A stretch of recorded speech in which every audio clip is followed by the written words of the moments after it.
강의 30번째 시간입니다. 창세기 23장 1절부터 20절까지 말씀입니다. 창세기 23장 전체의 말씀, 오늘 이 말씀을 통해서 함께 귀한 교훈을 깨닫기를 원합니다.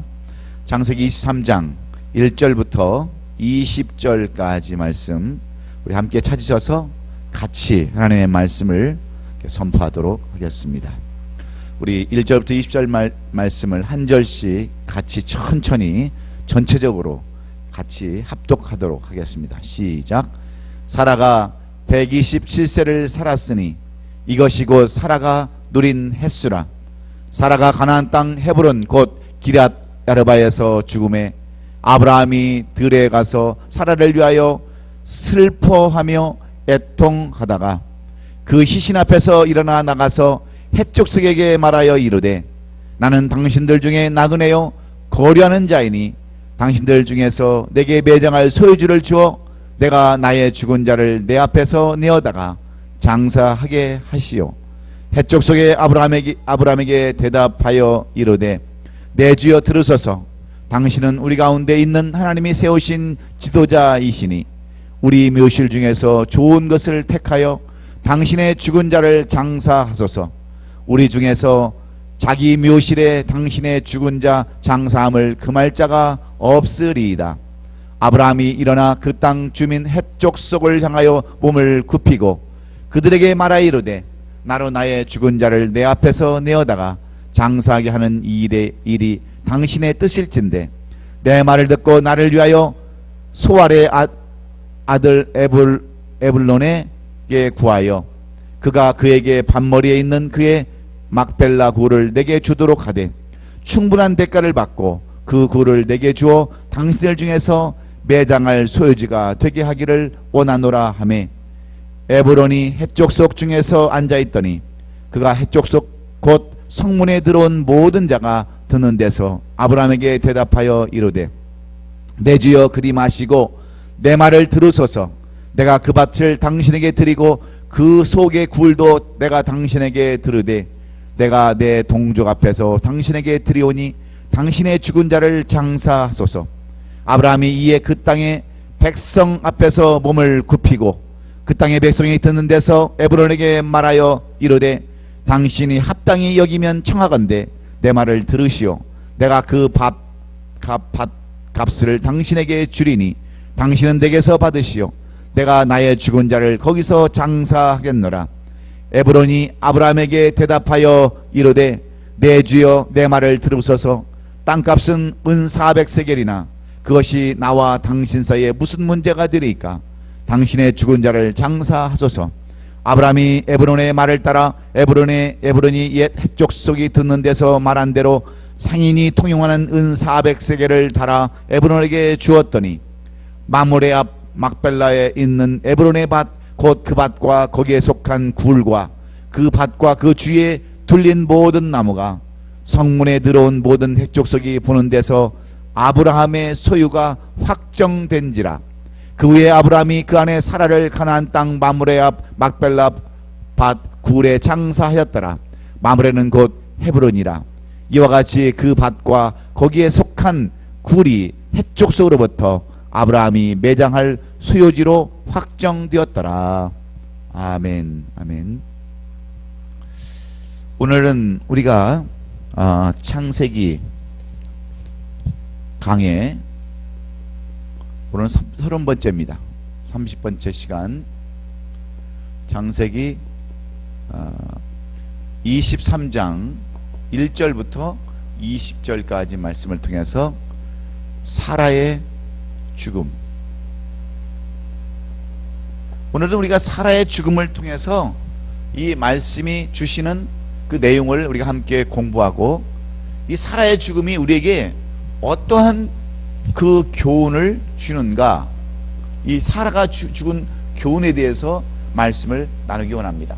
우리가 쉽게 이 창세기 23장 1절부터 20절까지 말씀을 살펴보면 이제 사라가 127세에 그의 수명이 다해서 죽게 되었는데 아브라함이 그 헷족 속에 해쪽 속에 에글론이라고 하는 사람의 막벨라 굴을 사서, 막벨라 밭을 사서 이 사라를 거기에 매장했다고 하는 그러한 내용이 오늘 이 본문의 전체적인 내용입니다.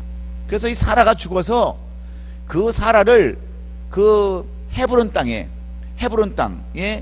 그 막벨라 밭 그 굴을 사서 이 사라를 매장했다고 하는 것이 오늘 이 본문의 처음부터 마지막까지 전체 내용입니다. 그래서 오늘 이 사라의 죽음에 대해서 말씀해 주고 있어요. 그러면 이 사라의 죽음에 대해서 우리가 배울 내용이 무엇이냐는 거예요. 여러분, 우리는 한평생을 살면서 죽기를 원하는 사람은 한 사람도 없습니다. 여기서 죽기를 원하는 사람이 누가 있겠어요? 나는 이만큼 살았으니까 이제 그냥 내일 죽어야 되겠다 생각하는 사람 한 사람도 없습니다. 다 사람들은 오래 살고 싶어 해요. 다 오래 살기를 원합니다. 그런데 성경에 보면 사람은 반드시 죽게 되어 있어요. 한 번 태어난 인생은 반드시 죽게 되어 있다고 하는 것이 히브리서 9장 27절의 말씀입니다. 사람에게 죽는 것은 정한 것이요, 반드시 그 뒤에는 뭐가 있다고요? 심판이 있다고 그랬습니다. 그런데 사람들은 여러분 안 죽으려고 얼마나 여러분 발버둥치며 살아갑니까? 우리가 잘 아는 대로 진시황은 천수를 노려보겠다고 그냥 불로초를 구하기 위해서 우리나라까지 그 동자들을 보내서 불로초를 구하고 다녔어요. 그런데 그가 천수를 했습니까? 그냥 이 진시황처럼 그 지금도 중국의 고고학자들이요, 진시황의 그 무덤을 지금 다 발굴했는데요, 진시황의 무덤만 지금 발굴을 안 했습니다. 얼마나 호락게 살았는지 이 진시황의 그 무덤만큼 아직 발견 안 했는데, 과학이 발달하다 보니까 지금은 구멍을 뚫어서 카메라를 이렇게 집어넣는데 그 진시황의 그 무덤 안에 수은이 흐르는 강이 흐르고 있다는 거예요. 수은으로 된 강이 흐르고 있고요, 거기다가 황금으로 만든 배를 만들어서 그 속에다가 시신을 뉘어놨다는 거예요. 그리고 1년 12달 365일을 살면서 하루에 3끼 밥을 먹는지 4끼 밥을 먹었는지 모르겠지만 한 번도 메뉴가 똑같이 같아본 적이 없다는 거예요. 그래서 여러분, 중국이 음식으로 이렇게 세계적으로 유명한 겁니다. 별의별 음식이 다 있잖아요. 세계에서 가장 음식이 많은 나라가 중국이에요. 종류가 많은 나라가. 그 진시황 때부터 그렇게 좋은 것만 먹고 아름다운 것을 누렸던 사람이 진시황인데 왜 진시황이 죽기를 원했겠어요? 그래서 천수를 노려보겠다고 불로초를 구해봤지만 그가 몇 살에 죽은 줄 아세요? 49살에 죽었어요. 49살에. 얼마 전에 50도 못 돼서 죽은 마이클 잭슨은요, 그도 그냥 100세 이상은 산다라고 그렇게 생각을 했던 사람이에요. 그래서 그가, 내가 늘 장례식에 가면 얘기하지만, 이 마이클 잭슨도 너무 오래 살아보려고 그도 이 화상을 걸린 사람들이, 화상을 입은 사람들이 치료받는 유리로 된 관 속에, 먼지도 안 들어가는 그런 유리관 같은 그런 침대를 만들어 놓고요, 그 침대 하나가 뭐 몇십만 불씩 하는 그 침대를 만들어 놓고 거기서 살았어요. 원숭이를 데려다 놓고 다 대화하면서 오래 살려고 그렇게 발버둥을 쳤어요. 그래도 여러분 50살을 못 넘겼어요. 50살을 제대로 못 넘기고 죽었습니다. 김일성은 오래 살려고 처녀들 피를 다 수혈받았습니다. 그래도 100살 못 넘겼어요. 사람은 오래 살려고 생각을 한다고 해서 오래 사는 게 절대로 아닙니다. 여러분 믿습니까? 내가 오래 살고 싶어서 오래 사는 게 아니에요. 우리 수명은 다 정해져 있습니다. 그런데 오래 사는 것보다 어떻게 사느냐가 훨씬 더 중요한 거예요. 그래서 인생은. 그래서 우리 말에 이런 말이 있어요. 네? 호사유피 인사 유명이라는 말이 있어요. 무슨 말인지 알죠? 호랑이는 죽어서 뭘 남겨요? 가죽을 남기고, 사람은 죽어서 뭘 남겨요? 이름을 남긴다는 말이 있어요. 그래서 어떻게 얼마나 오래 살았냐가 중요한 게 아니고 어떻게 살았느냐가 중요한 겁니다. 그래서 우리는 항상 무언가를 남기고 죽으려고 하는 그런 마음이 다 누더지 있어요. 그냥 왔다 가는 인생이 되는 것이 아니라 무언가를 좀 남기고 가고 싶은 것이 우리의 소원이고 우리의 바람이에요. 그래서 그 사람이 어떻게 살았느냐를 보려면 무엇을 보냐면 그 사람이 평상시에 무엇을 남겼는가를 보면 알합니다. 그 사람이 명언을 남겼던거나 아니면 무슨 위대한 무슨 업적을 남겼거나 무슨 업적을 남기는 그러한 것이 하나 있고, 또 하나는 뭐가 있냐, 죽은 다음에 사람들의 반응을 보면 그 사람이 어떤 삶을 살았는가를, 한평생을 어떻게 살았는가를 알 수 있습니다. 알 수 있어요. 여러분, 우리 손원 목장로님이 예를 들어서 150살에 사시다가 돌아가셨다고 생각을 해보세요. 그런데 150살까지 살다가 돌아가셨는데 모든 사람들이 참 잘 죽었다, 저 인간은 좀 빨리 죽었어야 되는데, 그렇다고 한다면 우리 손장로님의 인생이 마이너스 인생이겠어요? 플러스 인생이겠어요? 그런 인생은 잘못된 인생입니다. 그런데 우리 손장로님이 150살까지 살다가 그 돌아가신 그것 때문에 동네 사람들, 이웃들, 모든 사람들, 교인들이 정말로 그냥 애통하면서 슬피 울었다고 한다면, 여러분, 그 인생은 잘 산 인생이에요? 못 산 인생이세요? 잘 사는 인생이 못 사는 인생이에요? 예? 잘 산 인생 아닙니까? 근데 오늘 이 본문에 보면 아브라함은 자기 아내 사라가 죽었는데 오늘 본문 1절에 보니까 슬피 울며 애통했다고 그랬어요. 여러분, 지금 사라의 나이가 몇 살이에요? 127세. 성경에 보면 127세에 이 사라의 인생을 마감했습니다. 그러면 아브라함은 몇 세예요? 137세. 127세에 죽은 자기 아내 사라의 죽음을 놓고 아브라함은 너무너무 슬퍼서 슬피 울며 통곡했다라고 오늘 본문에 기록되어 있어요. 그러면 이 사라가, 120세에 죽은 사라가 얼마나 이 아브라함에게는 귀중하고 이 사라가 얼마나 사랑스러웠는가를 짐작해 볼 수가 있어요, 없어요? 요즘은 할머니 할아버지도 황혼 이혼이라는 게 많대네요. 예? 80대도 이혼하고요, 90이 돼서도 이혼을 한대요. 근데 90대 가지고 이혼해가지고 어디다 쓰려고 그런지, 황혼 이혼이 이렇게 많대, 황혼 이혼이.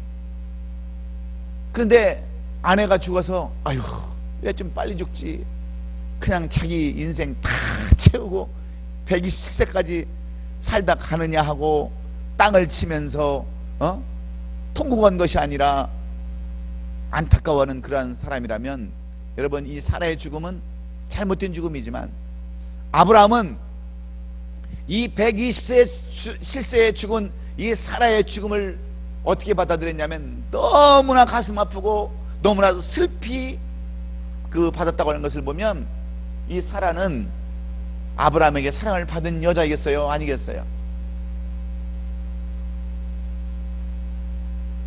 그러겠어요, 아니겠어요? 예? 127세면 다 살은 인생입니다. 인생 다 끝까지 온 인생이에요. 그럼에도 불구하고 아브라함이 그토록 가슴 아파하고 애통하고, 그 다음에 그 막벨라 굴을 400세겔에 사서 그 굴 속에, 천연동굴 속에 이 사라를 거기다가 안장시켰다고 그런다면 얼마나 이 사라는 행복한 여인이요 아름다운 삶을 살았는 여인인지 우리가 충분히 짐작해 볼 수가 있습니다. 그렇지 않겠어요? 근데 우리는 젊어서 아내가 죽어도, 남편이 죽어도 화장실 들어가면 다가갔다가 와서 웃는다고 하는 그런 이야기를 들으면요, 얼마나 대두적입니까? 예? 그래서 옛날에 그 유머에 보면 이쁜 아내는 젊어서 일찍 죽는 게 이쁜 아내고, 돈 많이 남겨놓고 부업 많이 들어놓고 죽는 게 이쁜 여자라 그러고, 그런 유머가 막 나오는 이 시대에 얼마나 아름다운 모습이 이 사라의 죽음의 모습을 통해서 이 사라가 얼마나 이 아브라함에게는 사랑스럽고 많은 사람들에게 이렇게 존경을 받았는가를 우리가 충분히 짐작해 볼 수가 있습니다. 그렇다면 우리가 사라를 보면, 사라는 120세까지 살면서 다른 사람보다도 뭐 특별하게 한 일도 없어요. 무슨 여선지자들처럼 엄청난 업적을 남긴 것도 없습니다. 무슨 드보라나 아니 무슨 한나나 누구처럼 그렇게 엄청난 업적을 남긴 것 아무것도 없어요. 그저 아브라함의 한 사람의 아내가 되어서 이삭이라는 아들을 낳고 그 이삭을 잘 키워서 그 이삭의 후세에 메시아를 오게 하셨던 그것 위에는 이 사라가 특별히 한 것도 아무것도 없습니다. 그럼에도 불구하고 왜 하나님은 이 사라를 열국의 어미라고 칭하게 하셨는가? 왜 모든 사람들의 어미라고, 열국의 어미라고 그렇게 칭하는 칭호를 이 사라에게 주었는가? 우리가 그것을 오늘 알아야 돼요. 이 사라를 통해서 우리가 왜 하나님은 이 사라를 열국의 어미라는 이름을 주었고, 왜 그가 이렇게 아름다운 삶을 살게 되었으며 남편의 사랑을 받고 살았는가? 오늘 우리는 사라의 죽음을 통해서, 이 죽음을 통해서 귀한 교훈을 얻기로 원한 겁니다. 우리 어차피 다 이 짧은 인생 살다가 어차피 다 갈 사람이에요. 모세가 고백한 것처럼 우리 인생이 70이 강건하면 80이라도 우리 인생은 수고와 슬픔뿐이요, 날아가니 그냥 다 지나가니다 지나가 버린다 그랬어요. 다 날아가 버린다 그랬어요. 짧은 인생입니다. 그런데 우리의 이 짧은 인생, 이 죽음을 통해서 오늘 이 사라를 통해서 보여주시는 교훈이 무엇이냐는 거예요.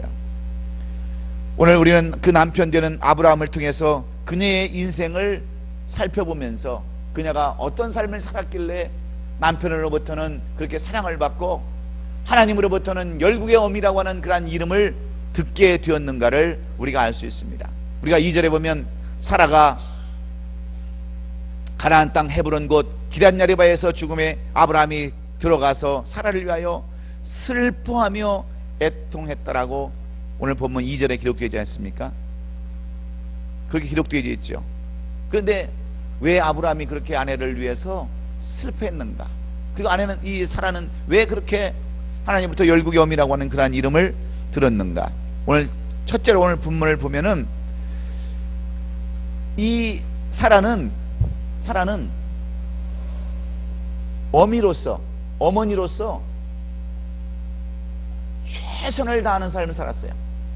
최선을 다하는 삶.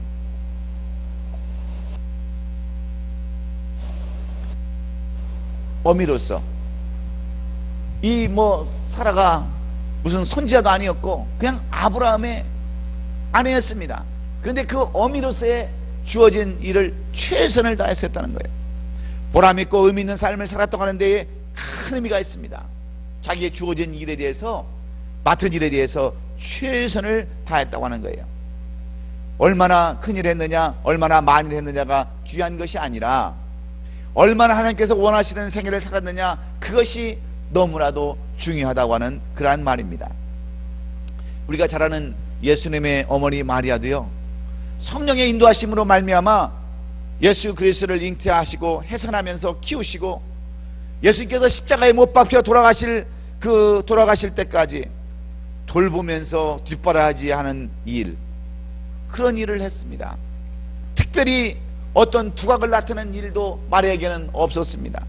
그런데 여러분, 마리아는 우리 그 성경에서 보면 얼마나 아름다운 여인으로, 얼마나 복받은 여인으로 그렇게 기록되고 있습니다.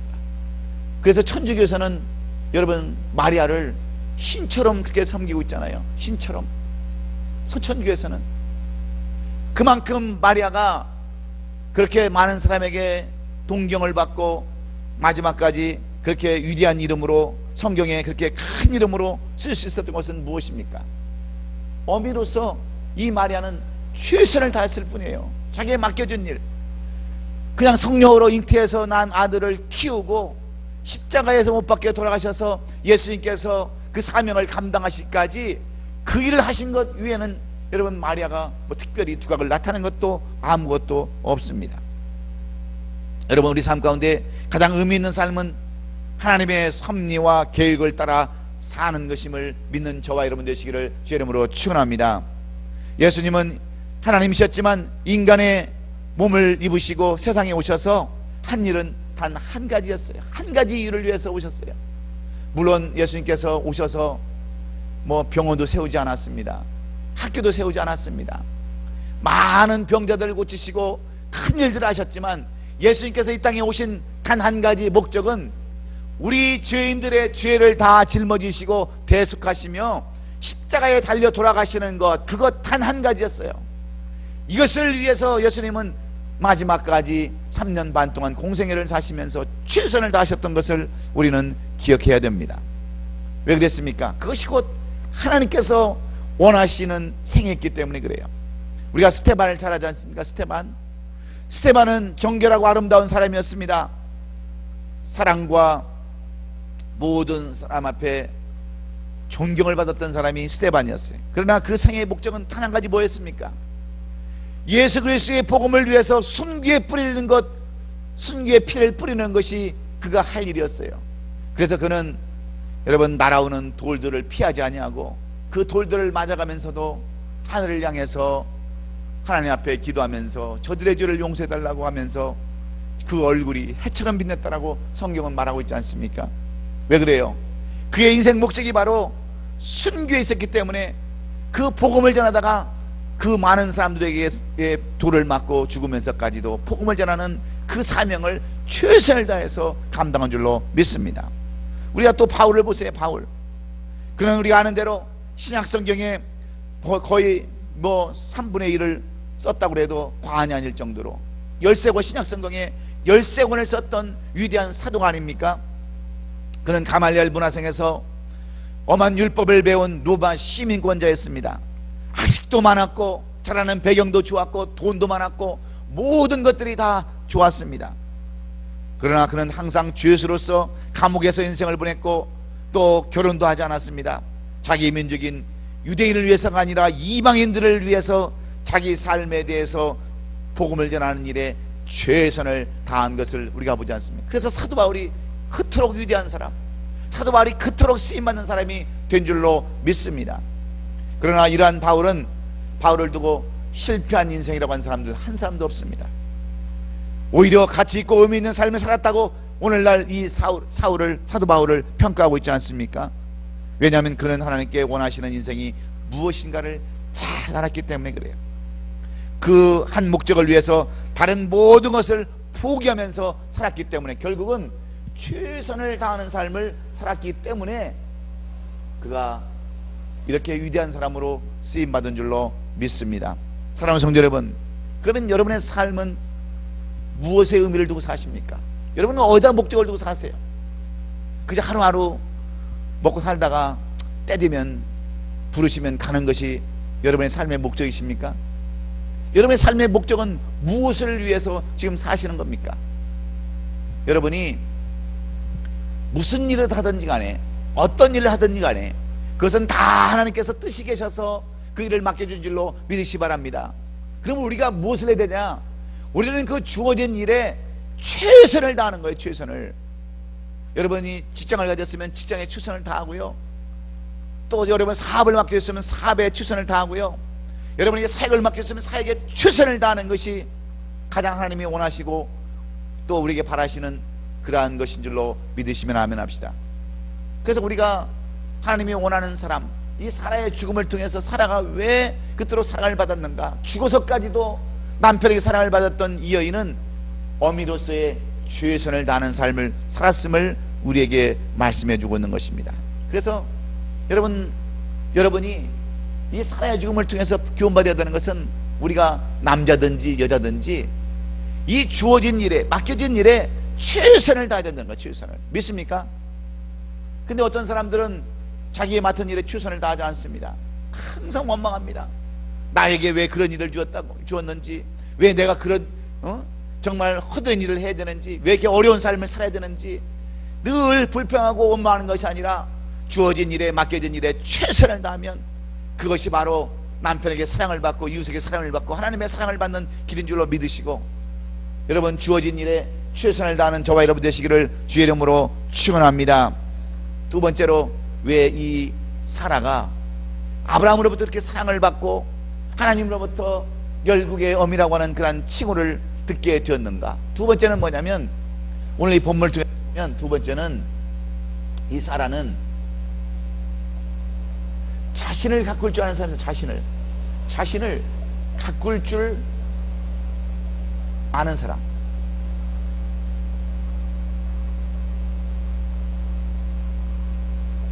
자신을 가꿀 줄 아는 사람이었어요.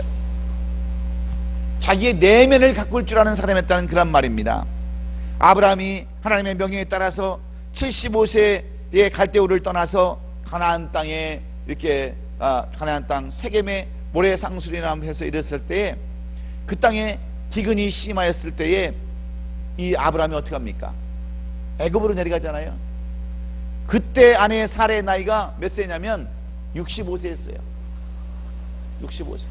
아브라함이 75세였으니까 75세에 하나님이 부르셔서 가나안 땅을 갈대우를 떠나서 내가 지시할 땅으로 가라 한 명령하신 때가 75세였어요.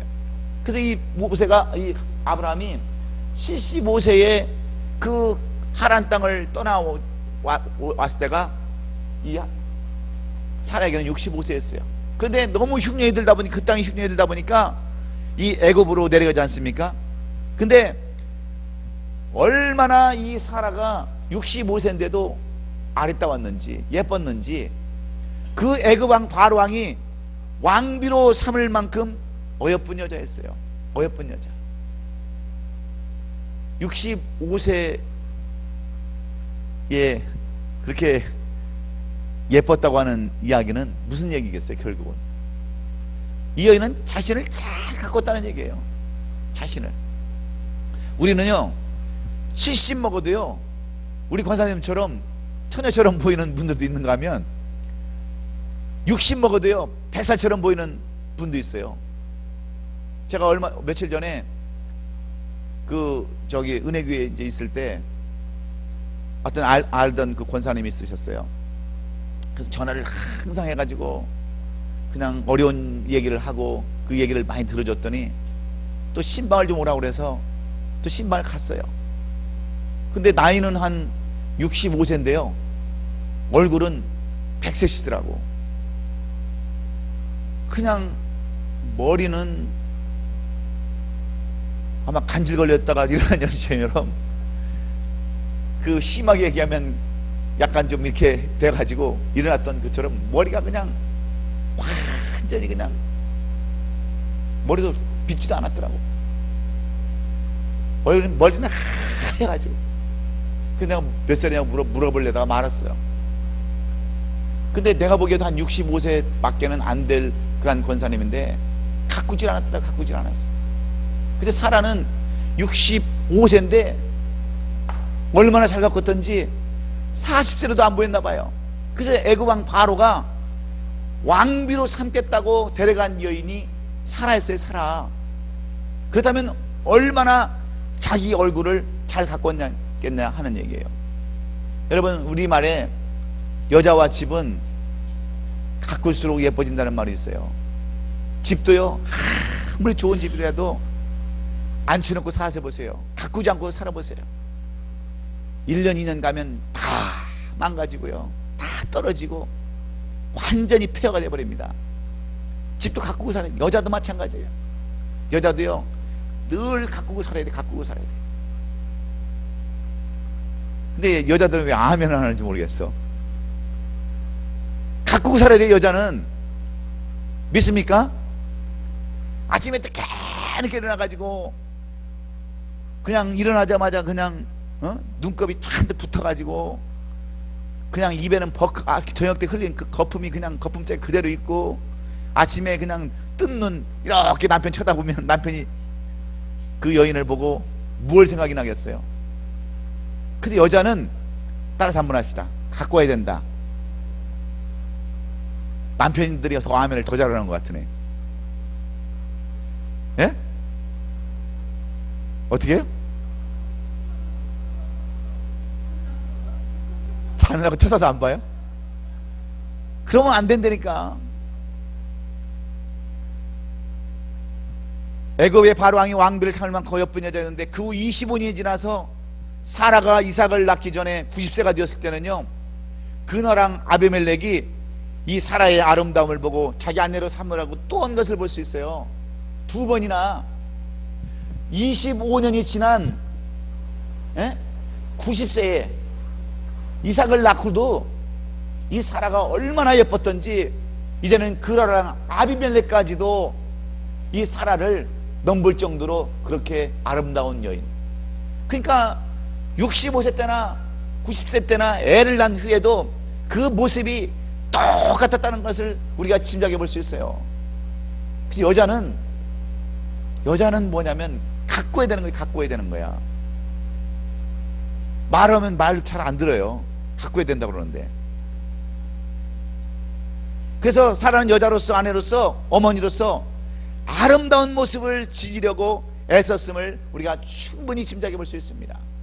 여러분 90세가 돼서도 그랄랑 아비멜렉이 자기 아내를 삼으라고 했다면 그 모습이 어떻겠어요? 근데 여러분 이것이 불가능한 일이 같습니까?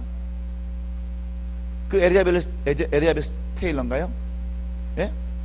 엘리자베스 테일러도요 거의 90 몇 살이 됐는데 얼마나 잘 가꿨던지 아직도 얼굴은, 몸은 모르겠는데 얼굴은 처녀 같더라고. 처녀 같아.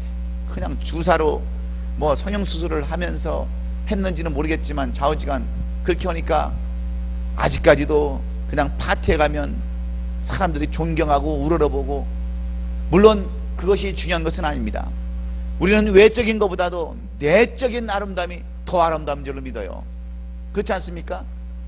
얼굴만 예쁘다고 여자냐고 하는 말도 있지만 여러분 이 겉을 가꿀 수 있을 정도의 사람이라면 안도 여러분 가꿀 수 있는 사람인 줄로 저는 믿어요. 그렇지 않습니까? 겉을 가꾸지도 못하는 사람들이 어떻게 안까지 가꿀 수 있겠어요? 그렇지 않습니까? 그래서 우리는 자신을 가꿀 줄 아는 그러한 삶을 살아야 돼요. 여자나 남자나 마찬가지예요. 남자도 어떤 사람들은 옆에 가면요 냄새가 나는 사람이 있어요. 나이가 늙지도 않았는데 그런 사람이 있습니다.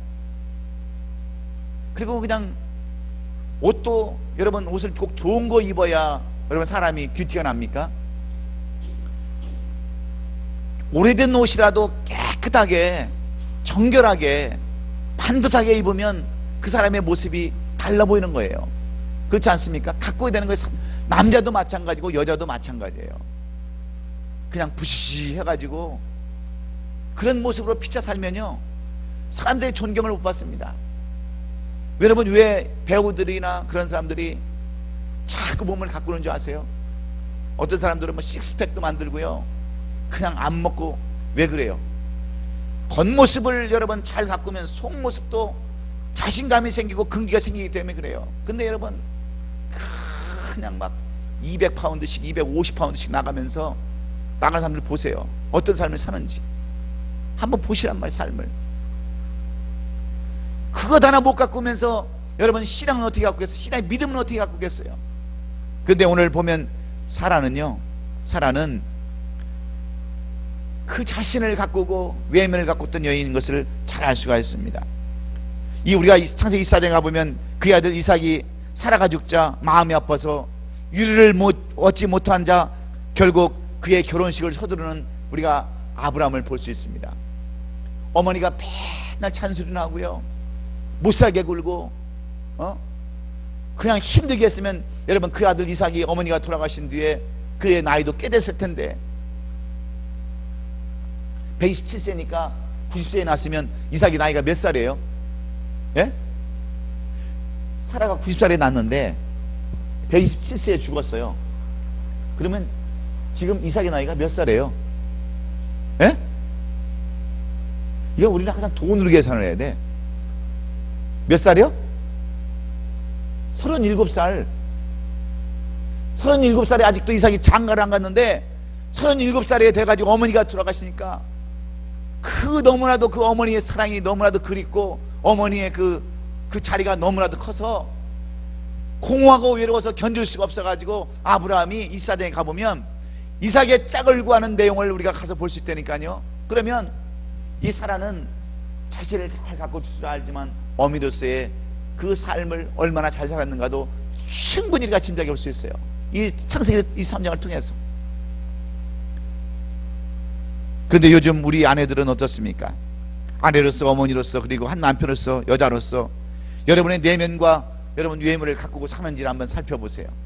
남자는 꼭 여러분 아내하고만 사는 게 아니에요.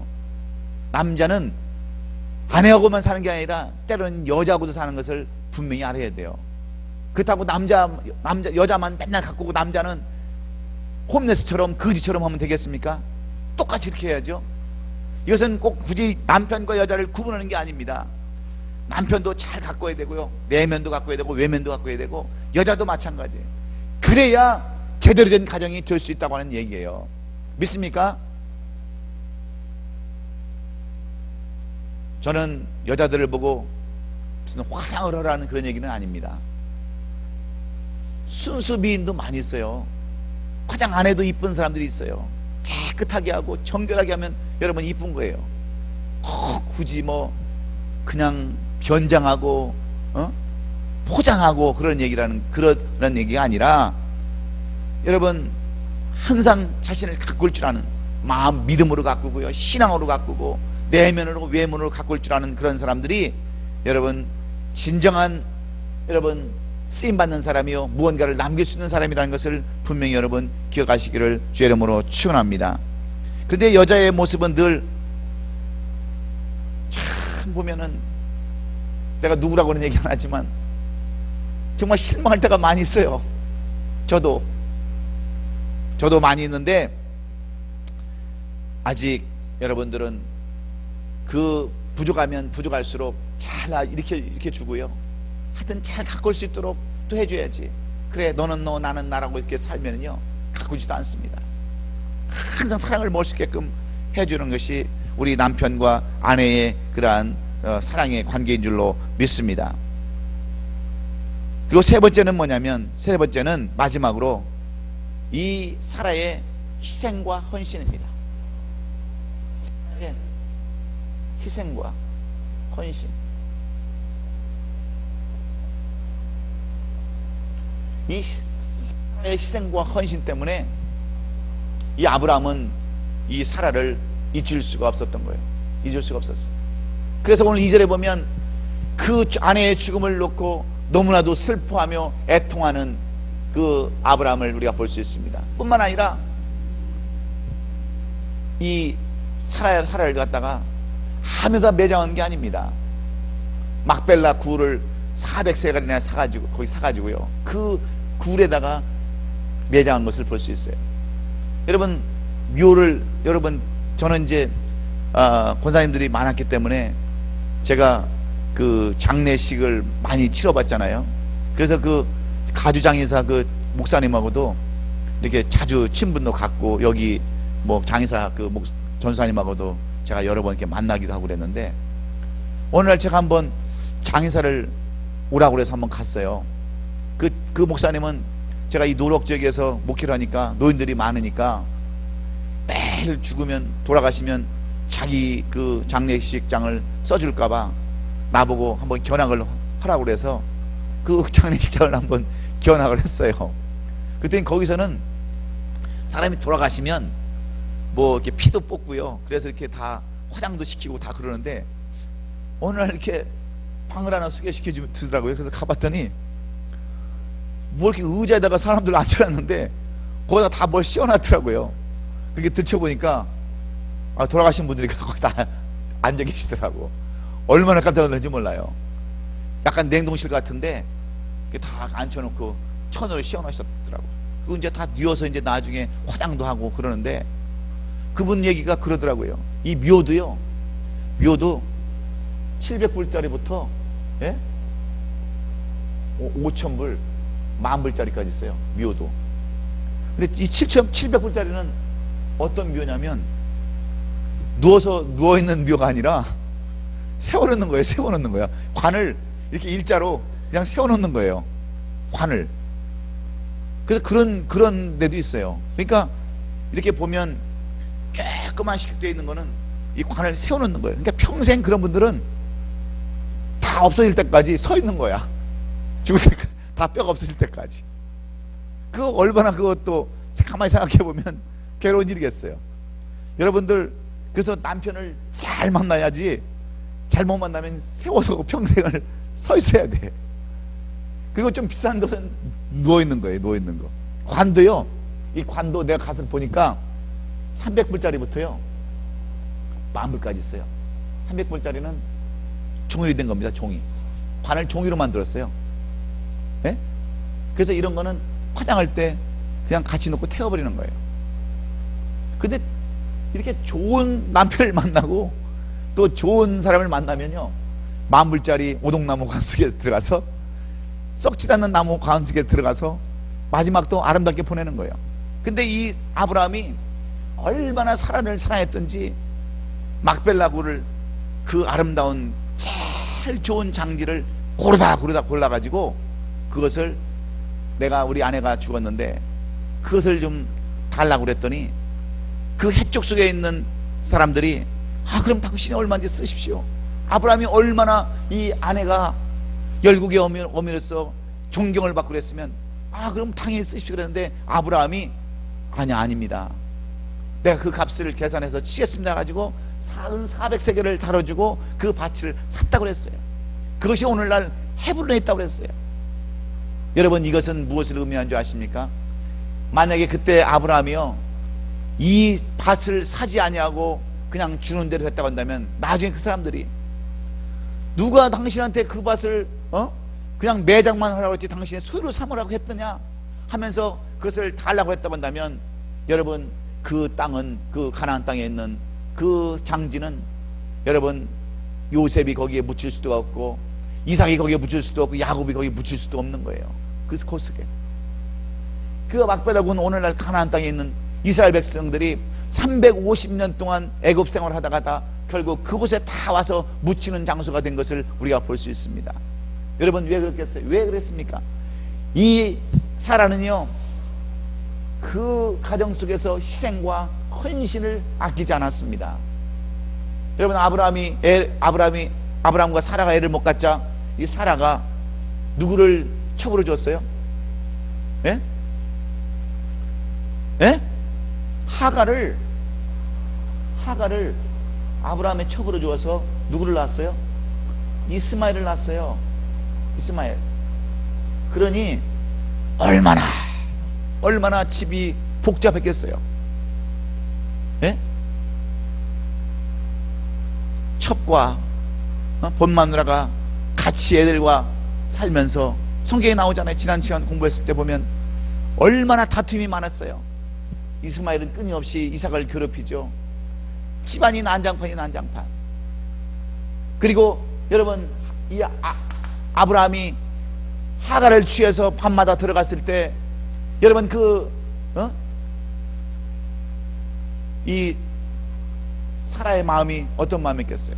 제가 몇 번 여러분에게 간증했지만 우리 어머님 그러니까 위할아버지죠.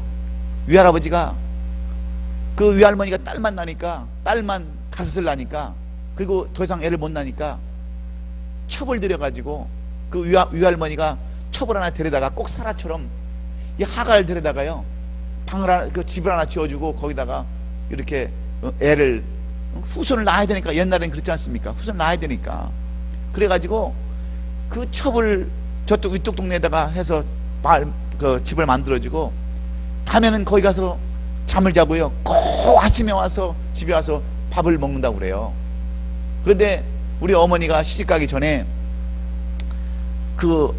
이제 그 어머니죠 우리 외할머니하고 잠을 자면 이불이요 밤에 되면 출렁거린다는 거야. 왜? 흐느껴서 우느라고. 그 남편을 그쪽으로 보내고요. 아들 못 낳는 그것 때문에 그 밤마다 그냥 그 흐느끼는 우느라고요.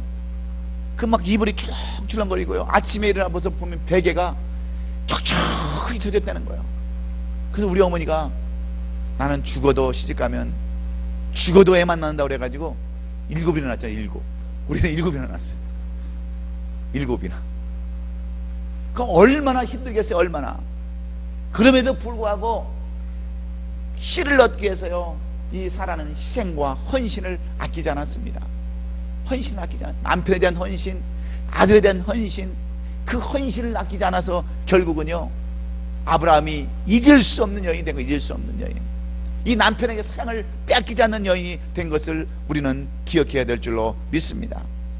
끝까지 여자로서 행복이 무엇인가 그걸 전적으로 깨달으면서 이 사라는요, 최선을 다해서 그의 삶을 사는 것을 우리가 볼 수가 있습니다. 그래서 우리는요, 자신의 일에 최선을 다하되 자기 자신을 가꿀 줄 아는 그러한 여인, 그러면 자기 헌신과 희생할 줄 아는 사라는 아브라함으로부터 많은 사랑을 받고 127세의 나이로 가나안 땅 마브레 앞 막벨라 밭 굴에 장사 지내고 온 인류의 어머니요 메시아의 조상으로서 영원히 지워지지 않는 흔적을 남겼다고 하는 것이 오늘 사라를 통해서 우리에게 주시는 말씀입니다. 그런데 한 가지 더 이 사라가 지혜로운 뭐냐면, 물론 죽음은 우리의 뜻대로 할 수 없지만 이 사라가요, 남편보다 먼저 죽었다는 거예요. 남편보다. 그래서 여러분, 복받는 여인들은 남편보다 먼저 죽는 거예요. 같이 오래 살다가 남편보다 먼저 죽는 것이 여자에게는 행복이라는 것을 우리가 알아야 돼요. 여러분 보세요. 아브라함이 이 사라를 위해서 정말 성대한 장례식을 치르고요, 그 400세겔이나 되는 그 땅을 사가지고 막벨라굴을 사가지고 거기다 앉아게 줬을 때 이 사라는 여러분 마지막, 어차피 인생 죽는 인생이지만 얼마나 행복한 여러분 마지막을 장식했겠어요. 그렇지 않겠어요? 여러분, 우리 권사님도 혼자 계시는 분들 많이 계시지만 남편 먼저 보내고 그 혼자 사는 것, 그것도 쉽지 않은 일이에요. 그렇지 않습니까? 근데 이 여인은 축복받은 여인이에요. 그러니까 그래서 우리는 하나님 앞에 기도할 때, 아직 우리 권사님들은 어쩔 수 없지만 젊은 사람들은 그렇게 기도해야 돼. 남편보다 하루만 먼저 일찍 죽게 해달라고 그렇게 기도해야 돼. 예? 남편 죽은 거 다 여자가 남아서 뒤삭거리 하는 거, 그것도 일이에요. 일. 그렇다고 남편 일찍 여자 일찍 죽어가지고 남편 혼자 있는 거, 그것도 힘든 얘기예요. 그런데 이 아브라함은요, 얼마나 이 사라를 사랑했는지, 여러분 아브라함이 몇 세에 죽은 줄 아세요? 예? 175세에 죽었어요. 175세. 그러면 사라가 127세에 죽었다고 그랬어요. 127세. 그러니까 무려 38년을 38년을 혼자 살았어요. 38년을. 얼마나 여러분 혼자 사랑했으면 그랬겠어요. 못 잊었으면. 그리고 이 남편도 빨리 죽어서 이 막벨라 굴에 같이 묻히기를 원하시는 것이 이 아브라함이 원했던 그러한 마음이에요. 그래서 이 사라는, 이 사라의 죽음을 통해서 우리에게 주는 교훈이 있습니다. 먼저 주어진 일에, 어미로서 주어진 맡은 일에 최선을 다하는 것이 사랑받고 많은 사람에게 흔적을 남기는 첫 번째 조건이요. 두 번째는 자기 자신을 가꿀 줄 아는 사람. 누구든지 어디 가서든지 자기 자신을 가꿀 줄 아는 사람. 남자도 마찬가지, 여자도 마찬가지예요. 가꿀 줄 아는 사람. 세 번째는 희생과 헌신을 다한 사람. 이것이 바로 이 사라의 죽음이었음을 우리에게 말씀해 주고 있습니다. 사라를 통해서 우리에게 주시는 교훈의 말씀이에요. 여러분도 뭔가 흔적을 남기기 원하세요?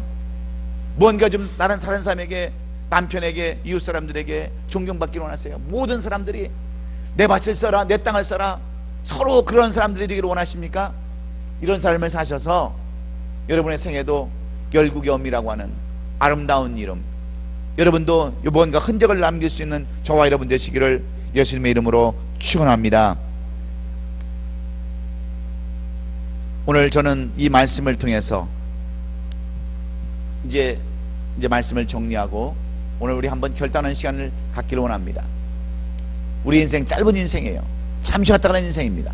그러나 여러분들이 무언가 흔적을 정말 남기려고 한다면 오늘 이 사라의 죽음을 통해서 교훈받고 우리도 그런 삶을 다 사시는 우리 성도들이 되어서 부모로부터 조상에 이르기까지 후손에 이르기까지 영원히 지워지지 않는 그러한 이름들로 살 수 있기를 예수님의 이름으로 축원합니다.